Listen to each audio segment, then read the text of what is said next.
jadi kan, oke, jadi sebenarnya gini, gue mau cerita dulu ya. Gue nih aslinya nggak kayak begini, tahu nggak sih? Jadi kan orang-orang pada tahu gue tuh pendakwah gitu kan, stajah, ustazah. Terus apa sih lu nggak lucu tahu? Terus ya pokoknya orang-orang kenal gue anak ustadz gitu-gitu lah ya. Tapi aslinya gue nggak seperti yang di depan kalian saat ini. Gue ini gamisan, tapi biasanya pakai jeans, pokoknya bener-bener kayak anak muda lah. Gimana sih, emang gue masih muda sih ya. Maksudnya ya kayak gitu penampilannya, nggak kayak sekarang. Jadi sekarang untuk ya karena eventnya kayak gini, jadi gue menyesuaikan. Jadi kalau kalian mau tahu gue itu siapa, gue itu sama seperti kalian, anak-anak muda. Cuman bedanya gue kaya raya, weh. Amin ya Allah. Lu nggak seneng banget sih gue kaya, hah? Gue seneng banget lu. Aminin apa? Amin ya. Oke, jadi hari ini gue mau cerita. Kan tadi seperti yang dibilang sama Ibu Wali Kota kan, banyak anak-anak yang nggak mau jadi pendakwah. Sama gue juga nggak mau. Dulu gue nggak mau. Kalau misalnya ditanya, Wirda kalau udah gini mau jadi ustazah ya? Apa sih emang mentang-mentang bokap gue ustadz, gue harus jadi ustazah gitu? Gue kan gimana ya? Ya gue pokoknya bilang kayak gitu kan. Pokoknya gue gak mau jadi pendakwah, gue maunya jadi pengusaha. Gue bilang kayak gitu. Gak mau, gue maunya jadi pengusaha. Terus papa bilang kan, Kak, nyanterin di sini aja kak, nyanterin ini. Gak mau, maunya di Amerika. Wah, songong banget nih anaknya. Lah emang, tapi gue baru menyadari setelah bertahun-tahun kemudian, hal paling gampang untuk bisa pergi ke luar negeri itu lewat apa? Lewat Quran. Soalnya kenapa? Soalnya gue bukannya bilang gue bego ya, cuman gak pinter aja sih. Jadi gue waktu SD nih ya guys, mungkin kalian udah ada yang tahu sebagian, tapi gue dari SD, gue keluar SD itu kelas 5. Kenapa gue keluar? Alasannya sih pengen ngafal Quran, padahal mah gue ogah ketemu matematika. Cia, pokoknya gue mendet banget otak. Udah mumet mikirin mantan, ngapain mikirin matematika ya gak sih? Enggak deh, canda ya lalu. Cowok-cowok jangan baper dulu, oke? Tahan. Ya udah, terus akhirnya ya udah kan, gue keluar lah dari SD. Terus gue kayak dititipin ke pesantren sana sini, dan gue paling lama nyantren itu tebak berapa tahun, berapa bulan? 1 tahun? Cewek-cewek berapa tahun? Yang benar itu gue paling lama nyantren itu cuma 1 minggu. Karena nih, maaf ya cowok-cowok ya, gue orangnya gak bertahan soalnya. Maksudnya gue gak seneng kalau tinggal di satu tempat, gue maunya pindah-pindah. Misalkan kayak kemarin gue kan Jordan pindah Amerika London, ntar London pindah lagi ke Australia, kemana-mana gitu. Nah gue juga nyantren begitu. Tapi makanya nih gue lagi mikir nih, kalau gue nikah gimana ya suami gue ya. Kan gue maunya kan pindah-pindah mulu gitu. Nih cowok jangan baper-baper ya. Ya udah, terus habis itu papa pernah bilang sama gue kan, Kak tahu gak sih, dulu tuh papa pengen banget deh kalau keluar negeri tuh kayak buka pintu doang. Kan banyak orang nih yang mau keluar negeri tuh ngambil beribu-ribu langkah. Kalau misalkan papa gitu kan, papa gue tuh cuma apa sih, kalau keluar negeri itu cuma 7 langkah doang palingan. Kalau dari rumah masuk mobil, bandara, terus habis itu apa lagi dah, masukin bagasi, check-in, itu juga orang yang nyek-inin. Terus habis itu masuk ke lunch, habis itu masuk ke pesawat, habis masuk pesawat turun transit, balik lagi pesawat, baru nyampe ke Amerika. Tapi buat sebagian orang itu nggak semudah yang dibayangkan. Kenapa? Banyak nih mahasiswa yang mau keluar negeri, dia nyari beasiswa dulu, ya nggak sih? Terus gue tuh paling sebel ditanyain, Wir, lu ke Amerika beasiswa dari mana? Terus linknya link apa? Terus ada ini nggak, ada itu nggak, ada yang bisa minta tolong nggak? Ngapain amat lu kayak begitu? Ngapain? Lu ngapain ngemis sama orang? Ngapain? Jadi nih gue dulu ya, gue selalu doa sama Allah, ya Allah, jangan jadiin saya yang nyari-nyari beasiswa, tapi jadiin beasiswa yang nyari-nyari saya. Kalau perlu tuh beasiswa sampai sujud, terima saya, tolong terima saya. Amin ya, insya Allah. Dan doa gue yang bertahun-tahun lalu, alhamdulillah sekarang terwujud. Banyak banget panggilan. Mau nggak ngajar di Taiwan? Mau nggak ngajar di Hong Kong? Mau nggak Korea EXO? Canyol ya. Itu mantan gue BTW. mau nggak ke Amerika, mau nggak ke ini India, gini-gini. Pokoknya banyak banget tawaran yang gue dapat, dan ini baru gue rasakan ketika gue ngafalin Quran. Gue ngebayangin ya, kalau misalkan gue nggak kenal sama Quran, artinya untuk bisa ke luar negeri, gue harus pakai otak, gue harus pinter. Modalnya itu. Lo kalau mau beasiswa, lo harus pinter kan? Ya kan?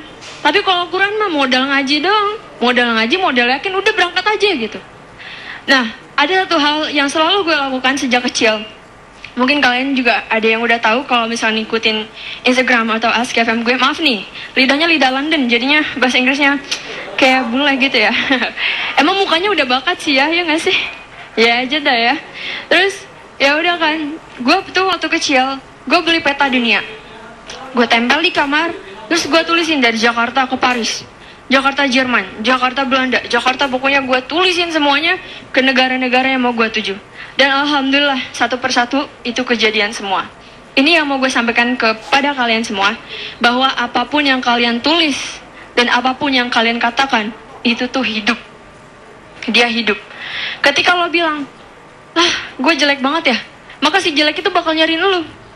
Cewek-cewek nih, jerawatan, kayaknya kalau datang jerawat tuh kayak datang kiamat gitu. Muka gue jerawatan gitu kan. Ya gak sih? Ya soalnya gue cewek jadi gue ngerasain. Terus emang gue cowok, gue cewek, bodoh.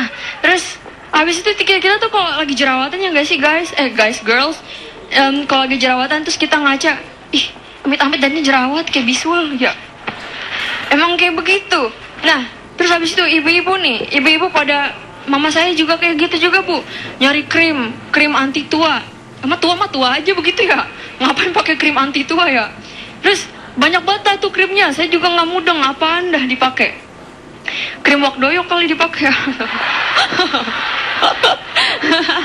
Terus abis itu, tahu nggak sih ibu-ibu, krim anti tua terbaik itu apa? Hah? Apa? Wakdoyok. Bukan. Krim krim anti tua terbaik itu adalah perkataan kita sendiri.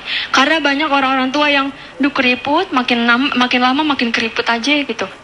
Terus ada lagi nih, aduh ini kok begini, aduh kok itu begitu. Apapun yang kita lakukan, apapun yang kita tulis, apapun yang kita omongin, itu semua hidup. Kita ngeliat meja seperti benda mati. Buat kita itu benda mati, tapi dia bukan benda mati. Karena apa? Suatu-waktu dia dimakan rayap, akhirnya apa? Mati, nggak ada lagi tuh meja koko, udah nggak ada lagi. Karena apa? Karena udah mati. Begitu juga. Nih misalkan nih, gue tuh selalu bilang kalau gue lagi roadshow ke Cirebon atau ke Lampung kayak kemarin, gue selalu bilang sama mereka, teman-teman semua yang di sana, lu tahu nggak? Kemungkinan besar nih, apa yang lo lakuin saat ini, apapun yang lo kerjain saat ini, apapun yang terjadi saat ini, itu karena perkataan kalian bertahun-tahun yang lalu tanpa kalian sadari. Terus mereka pada bingung. Gue kasih tahu lagi, nih, lu mau tahu? Nih lu sekarang nih ketemu sama gue, mungkin bertahun-tahun yang lalu lu pernah bilang, gue pengen deh ketemu Firda Mansur. Terus mereka langsung pada, oh iya, apalagi yang cowok-cowoknya, oh my god, I love you. Iya bener kayak gitu. Jadi gue selalu tegaskan sama mereka, hati-hati kalau nulis, hati-hati kalau ngomong. Karena banyak kan orang yang, apalagi remaja-remaja kayak kita gitu kan, suka galau nulis di Facebook atau Instagram. Terus habis itu captionnya, hatiku sakit gitu. Soalnya nulis Q, akunya tuh pakai Q gitu. Gue juga gak ngerti, apalagi kalau nulis makanya, maka X, pakai X gitu. Ya gue, ini alay banget sih orang, ya ampun. Ya pokoknya apapun nih gitulah, kita tuh harus waspada dengan apapun yang kita omongin. Dan terlebih lagi nih tentang soal mimpi.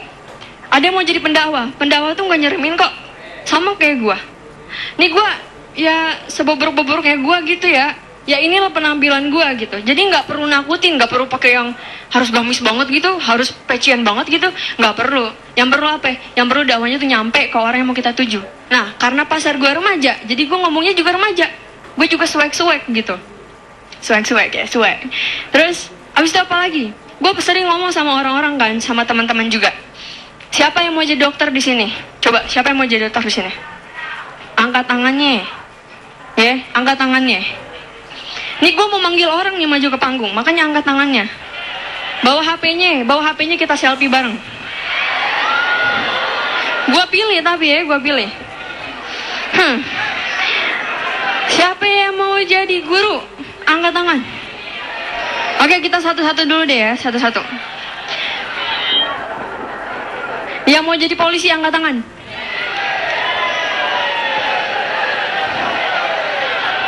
Yang mau jadi pengusaha angkat tangan. Gue minta 4 orang, 2 cowok, 2 cewek untuk maju ke depan dan menyebutkan 4 impian terbesarnya di depan orang-orang semua saat ini. Gue minta 4 orang, 2 cewek, 2 cowok. Siapa yang maju? 2 cewek, 2 cowok. Ya mau maju angkat tangan biar gue pilih. Cowok-cowok lu gak mau gue pilih ha? Angkat tangan, angkat tangan. 2 orang langsung maju cepetan sekarang. 2 orang. Lah ini 3 orang. Assalamualaikum. Mana lagi? Cowok-cowok. Halo. Langsung maju, gue nggak nunjuk. Langsung maju, cepet.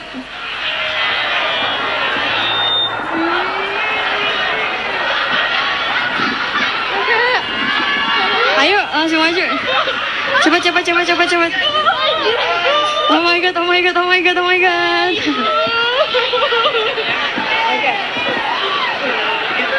Udah ya. Jadi ada 1, 2, 3, 4, 5, 6, 7 orang. Gue mintanya 4 tapi yang datang 7. Kita mulai dari sini. Namanya siapa? Ica. Kelas berapa? 9. Impiannya apa? Pertama pengen naikkan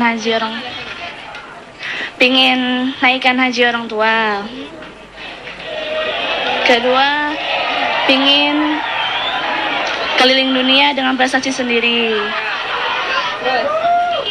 Ketiga pengen banggain keluarga, adik-adik semua.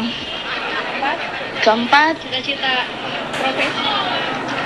profesi pengen jadi pengusaha sukses. pengusaha di bidang apa? Belum tahu. Oke, makasih ya. Salpin dulu.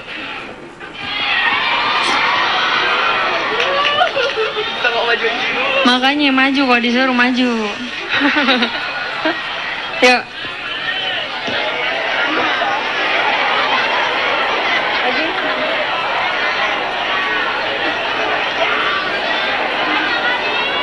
Makasih ya, silakan kembali. Thank you. Kamu sini. Namanya siapa? Sekolahnya kelas berapa? Jihan, kelas 9. Oh, sama kayak tadi. Terus impiannya apa? Pengen keliling dunia, terus pengen naikin haji orang tua. Terus yang ketiga, Pengen jadi arsitek. terus yang keempat terakhir, Pengen banggain semua orang. semua orang. Makasih. Mana ini HP-nya? Selfie dulu.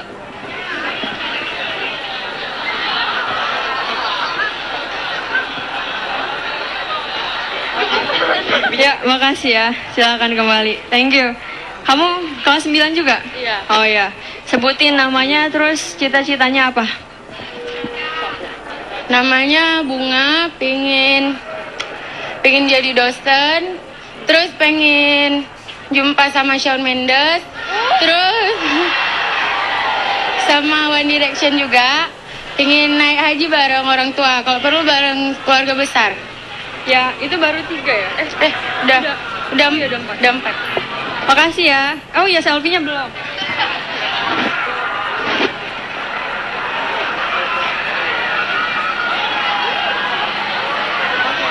Makasih ya. Masnya kelas berapa, Mas? Kelas 9. Namanya siapa? Akmal. Sebutin impiannya. Impian saya sih pengen hafiz 30 juz ya. Terus bisa banggain orang yang pernah kenal sama Akmal. Terus pengen jalan-jalan ke luar negeri sama kayak Kak Wirda. Terus apa lagi ya? Satu lagi Cita-cita. pengen jadi dokter sih. Dokter apa? Dokter tulang. Oh, Oke, makasih. Selfie-nya? Oke. Jangan deket-deket. Yuk, masnya. Namanya. Perkenalkan, nama saya Muhammad Fazlan. Cita-cita saya ingin menaikkan haji kedua orang tua saya. Dan yang paling utama saya ingin membanggakan kedua orang tua saya. Dan yang paling utama juga saya ingin menjadi seorang pendakwah. Terima kasih banyak, Mas. Masnya nggak mau selfie? Oh, nggak ada HP. Ya udah, saya kasih doa aja deh, insya Allah. Ya. Mas ya. Perkenalkan, nama saya Muhammad Noval Putra. Impian saya ingin menaikkan haji kedua orang tua. Habis tuh? Masih 3 lagi kan? Apa lagi? Impian terbesar. Impian terbesar ingin menghafal 30 juz. Dan cita-cita saya ingin menjadi seorang chef yang terkenal. Apa lagi? Apa lagi? Apa lagi? Nggak tahu. Ayo udah. Ya, makasih ya. Makasih banyak. Silakan kembali. Thank you. Masnya, silakan Mas. Nih, aku boleh nebak nggak? Mas sudah kuliah? Ya, bener kan? Yes. Apaan sih? Bismillahirrahmanirrahim. Assalamualaikum warahmatullahi wabarakatuh. Nama saya Andra Alfaris. Saya mahasiswa komunikasi Unsia. Sebelumnya saya mau nyampein dulu ya, Wir. Saya subscribe YouTube channel kamu, saya follow Instagram kamu, Instagram kamu. Dan juga saya Ustadz Masrul Aidi adalah salah satu pendakwah yang saya favoritkan karena selalu ceramah setiap Rabu di Dami Unsyah, dan saya selalu menyukai ceramahnya. Ibu Iliza, Bapak Zainal Arifin, semuanya ini adalah orang yang favorit saya. Saya akan cerita mimpi saya. Oke, pertama saya pengen ngaji di depan Imam Mekah, di depan Ka'bah, sama orang tua saya dan juga keluarga saya. Yang kedua, saya pengen jadi diplomat atau duta besar. Yang ketiga, yang paling saya sangat ingin adalah saya pengen main film di Ayat Cinta 2. What's wrong with that?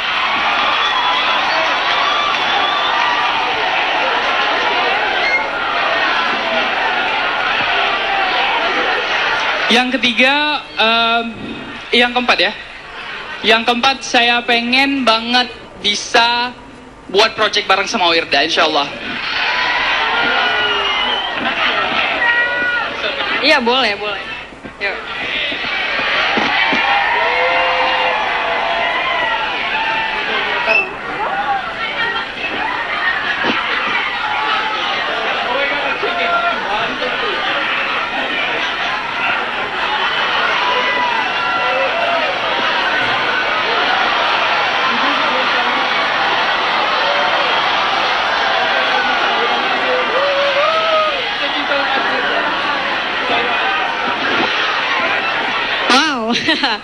Thank you ya semuanya. BTW tadi gue surprise banget sama Shawn Mendes. Mana tadi? Shawn Mendes, iya. Nih gue mau ngasih info. Gue pernah ketemu Shawn Mendes waktu gue lagi di Amerika. Sayangnya gue belum kenal lu. Kalau gue tahu gue kesalamin dah Shawn Mendes. Dia aslinya putih, tinggi banget, bener-bener kayak tiang listrik beneran. Gue seketek dia jangan nyampe gue beneran. Makanya gue mau foto tuh ragu-ragu, soalnya gue kelihatan bantet banget, ogah gue. Jadi cukup ngeliat dari jauh aja Shawn Mendes, yang penting udah pernah ngeliat mukanya ya. Ganteng sih emang ya. Oke. Jadi selalu seperti ini. Ketika gue minta orang untuk datang ke atas panggung dan menyebutkan impian-impian mereka cuma sebatas saya pengen jadi dokter, saya pengen jadi polisi, saya pengen jadi bla bla bla, saya pengen jadi bla bla bla. Tapi mereka nggak pernah yang namanya mengexpand, memperbesar, memperluas impian mereka. Ketika gue ditanya, Wirda, cita-cita kamu mau jadi apa? Kebanyakan orang bilang gini nih, cita-cita gue bukan mau jadi istri lo ya, sorry. Nggak ada yang canda. Ya udah, bodo amat, yang mana mau biarin. Ketika orang nanya ke gue, Wir, cita-cita lo mau jadi apa? Gue bilang, mau jadi pengusaha. Kebanyakan orang yang terjadi seperti yang tadi, ditanya mau jadi pengusaha apa? Dia bingung. Belum tahu. Antar lihat aja mau jadi pengusaha apaan kek, telur kek, sate kek, apa kek gitu. Celana dalam kek. Lah, weh, celana dalam tuh dibutuhin sama orang-orang loh. Lo kayak Victoria's Secret ya. Lo tau kan Victoria's Secret? Kendall Jenner ya. Lah itu dia tuh bermiliar triliunan kali investasinya cuma gara-gara jual pakaian dalam doang. Makanya jangan ngeremehin hal-hal kecil. Kalau kita bisa bikin jadi gede. Nah, banyak orang kenapa ketika ditanya cuma sebatas saya pengen jadi dokter titik. Atau saya pengen jadi dokter hewan titik. Dokter tulang titik, dokter kulit titik. Cuma segitu doang. Apa itu termasuk impian gede? Saya pengen jadi diplomat. Impian gede bukan? Impian gede bukan? Saya pengen jadi presiden. Impian gede bukan? Gue bisa bilang 50-50. Gede iya, kecil juga iya. Kenapa? Karena yang disebut oleh impian besar adalah begini. Saya pengen jadi pengusaha yang hafal 30 juz, yang pramugarinya 30 juz juga. Terus habis itu saya pengen punya, kan gue pengen nih punya pesawat sendiri gitu kan, private jet sendiri pribadi. Saya bilang ke orang-orang nih, oh gue pengen punya 1000 private jet. Itu impian gede apa bukan? Itu bukan impian gede. Sebanyak itu private jet, 1000 private jet itu bukan impian gede. Karena impian gede itu gimana? Saya pengen punya industri pesawat, itu baru impian gede. Keren nggak? Saya pengen jadi dokter yang punya 1000 rumah sakit di seluruh dunia dan gratis. Semua dokternya hafiz Quran, ganteng-ganteng kayak Shawn Mendes, Justin Bieber. Wah, kayaknya gue berobat tiap hari, dah sakit nggak sakit ya. Terus apa lagi? Saya pengen jadi presiden yang hafiz Quran, wakil-wakilnya, menteri-menterinya, gubernurnya wajib hafal Quran semua. Itu baru impian gede. Karena kita ini kebanyakan ya orang remaja-remaja muslim. Kenapa kalah? Dibilang kalah, gue mengakui kita tuh kalah dari bangsa-bangsa yang lain. Kenapa? Karena impian kita tuh kecil, mereka gede. Kenapa mereka bisa berkuasa? Karena mereka tahu mereka bisa, mereka tahu impian mereka gede, dan mereka jalanin, mereka juga yakin. Kalau kita kebanyakan apa? Lu mau jadi pengusaha, lu mikir pakai otak, jangan pakai dengkul. Lu mikir. Lu lihat dong, nih keluarga kita kayak gimana? Duit nggak punya. Lu mau gaya-gayaan sekolah luar negeri. Emang lu punya duit? Kebanyakan orang kita kayak gitu. Emangnya duit punya siapa? Ya, duit punya siapa? Gue tanya. Usahakan kita nggak pernah menuhankan duit. Itu jangan pernah menuhankan duit.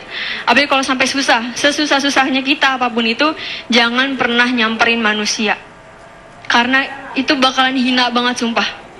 Kita nih kalau jalan ke rumah orang kaya minjam duit, emangnya dikasih juga detik itu juga? Enggak. Kenapa? Kenapa gue berani bilang kayak gini? Karena bokap gue dulu di posisi seperti itu. Ketika bokap gue belum mengenal Quran, ketika bokap gue masih jauh dari Allah, bokap gue dulu seperti itu. Jalan keliling ke sana kemari, nyari rumah orang kaya, ngetok pintu orang kaya. Udah kayak orang hina banget, sehina-hinanya dunia ini. Kenapa? Karena yang dia tuju adalah manusia. Kenapa kok manusia gitu loh? Manusia kan sama kayak kita, dia beol, dia kencingnya gak sih? Ya gak? Terus dia apa lagi? Dia makan, dia minum. Coba kalau Allah, emang kayak gitu? Enggak kan? Maka bokap gue bilang ke gue, itu hina banget kalau kita sampai ngetok rumah orang kaya. Misalnya nih datang, ngetok pintu, tok gitu. Emang langsung dibukain?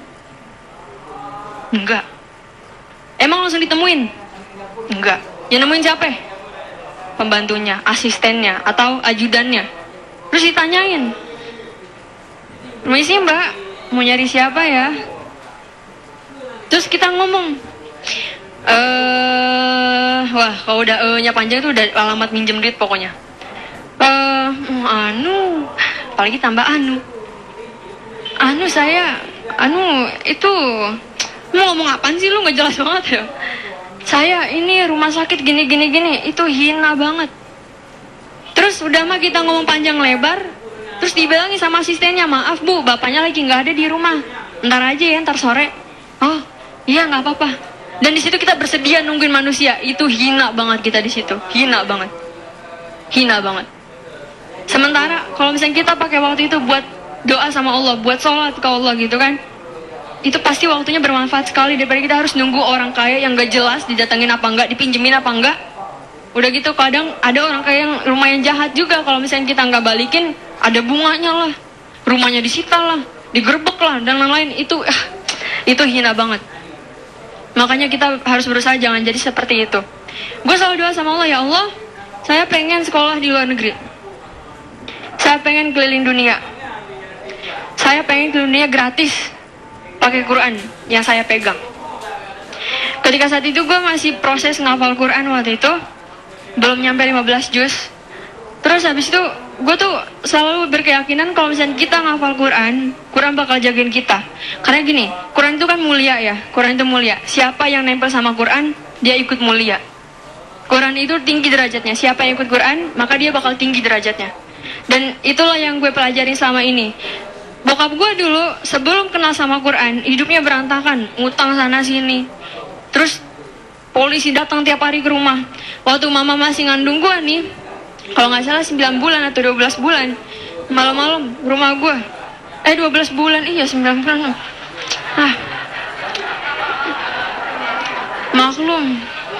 Maklum lapar.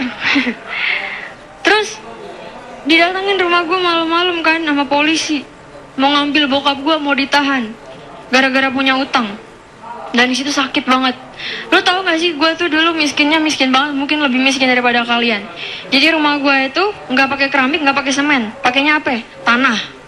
Kalau hujan ngeblok. Jadi kalau dulu tuh gue masih kecil, kalau ngerangkak pas diangkat, udah tanah semua udah badannya. Karena apa? Saking miskinnya waktu itu. Terus udah gitu rumah kita belakangnya kebun dan dari bambu.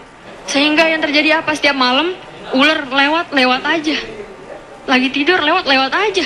Dia nongkrong di bawah kolong kasur, lewat aja, bodoh amat. Bahkan dia ngumpet di balik kasur.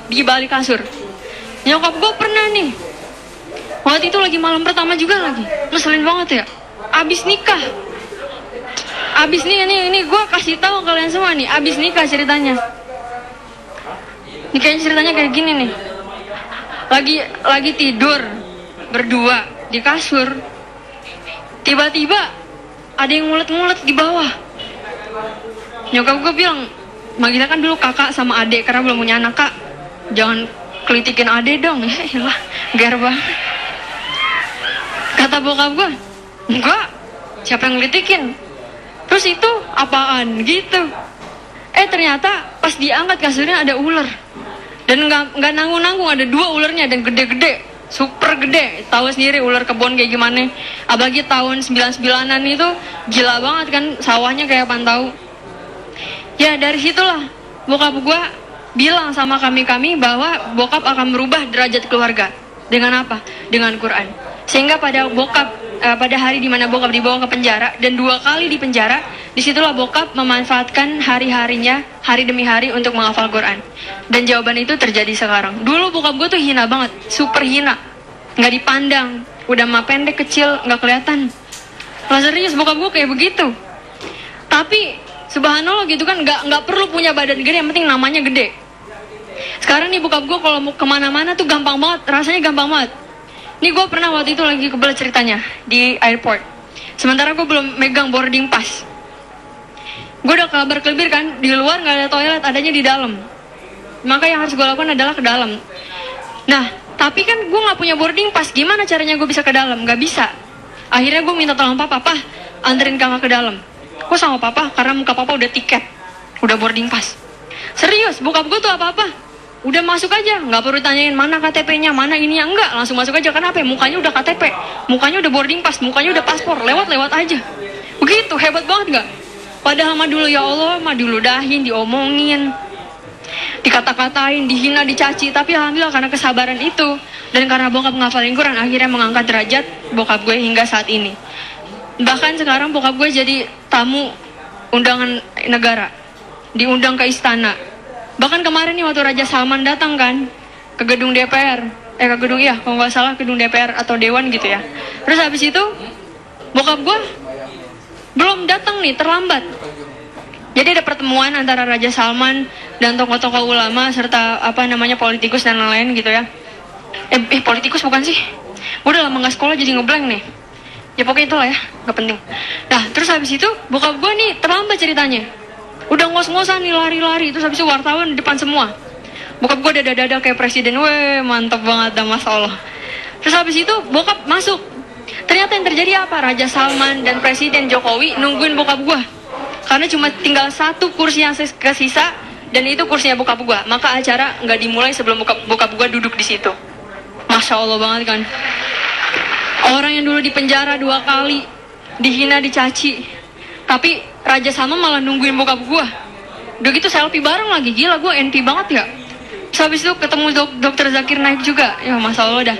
Pokoknya kalian harus yakin bahwa apa, hidup kalian tuh bakal berubah asal kalian mau berubah. Hidup kalian bakal berubah asal perkataan kalian mau kalian ubah. Jangan bilang, gue begini, gue begitu, gue jelek, gue bego, nah. Jangan, karena apa? Itu yang akan terjadi sama kalian, sadar nggak sadar. Karena ketika kita ngomong sesuatu itu seperti makan. Kan bener nih, orang suka ngomong kan, lu hati-hati kalau ngomong, ntar lu makan omongan lu sendiri, iya nggak? Banyak kan kita ngomongin kayak gitu. Itu bener, 100% bener. Karena ketika kita ngomong sesuatu itu seperti kita numbuhin tanaman. Kalau kita makan apel, nanamnya tomat, bisa nggak? Mau makan apel, nanamnya tomat, bisa nggak? Mau pintar tapi ngomongnya bego, bisa nggak? Lu dong yang bisa. Mau pintar ngomongnya pintar, ya nggak? Jadi kayak gitu. Kalau kita mau sesuatu, kan gue pernah nulis nih. Siapa yang punya buku gue? Ada yang punya buku gue nggak? Dikit banget tuh nggak pada beli buku gue sih. Ada. Makasih lo ya. Makasih lo ya. Ntar kita foto bareng yang punya buku gue ya. Gue pernah ngomong gue pernah nulis di buku gue. Jiwa yang positif diisi dengan kata-kata positif. Jadi mulai sekarang nih adik-adik, kakak-kakak semua, teman-teman, ubah kalimat, ubah impian. Dari kecil jadi gede. Dari gede tambah gede. Tambah gede makin gede. Makin gede makin nggak karuan. Pokoknya terusin aja impiannya. Mungkin segitu aja. Dan untuk terakhir nih, gue mau bawain sedikit bacaan Quran. Mungkin kalian udah pernah denger di Instagram ya? Ya, udah pernah di YouTube? Ada pernah denger di YouTube? Ada. Angkat tangan coba. Angkat. Oh ya ada. Kalau nggak ada, alhamdulillah. Insya Allah hari ini gue mau bawain. Ada yang mau request nggak surat apa? Hah? Ar-Rahman. Apa lagi? Al-Waqiah. Hah?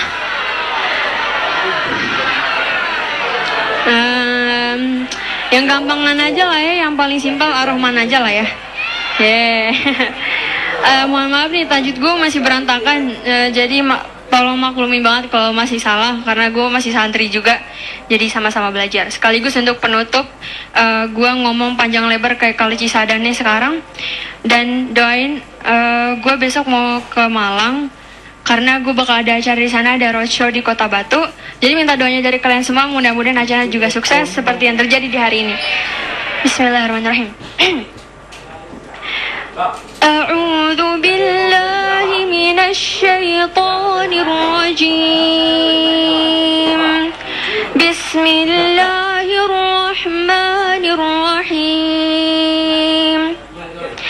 Ar-Rahman 'allamal Qur'ana khalaqal insana 'allamahul bayan. Asy-syamsu wal qamaru bihusban wan najmu wasy-syajaru yasjudan was-samaa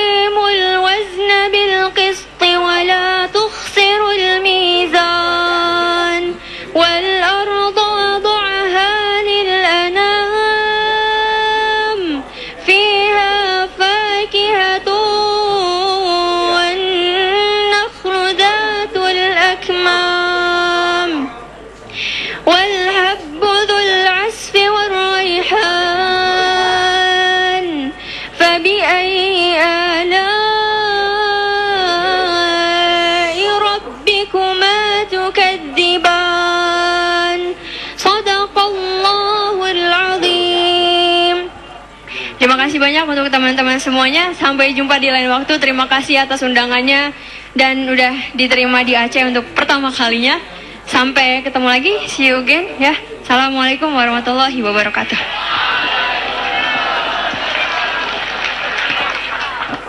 Mau foto dulu boleh nggak? Gue selfie aja dari sini. Terus lu pada dada-dada sendiri ya. Oke.